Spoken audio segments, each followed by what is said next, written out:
Hey guys, Jenny here from WTI. Today what I wanted to share with you is this amazing book. It's called The Wonder of Puppies. Now, my kids are absolutely obsessed with all things dogs, so it was a no-brainer when I picked up this book for them.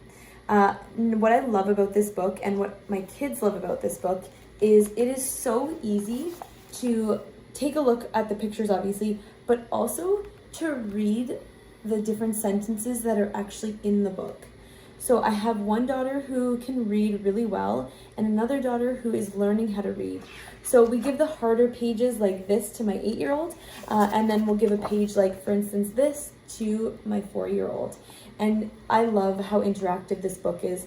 I love how colorful and big the pictures are, so it's fun to look at for them. And just overall, it's an adorable book. How could you not love it?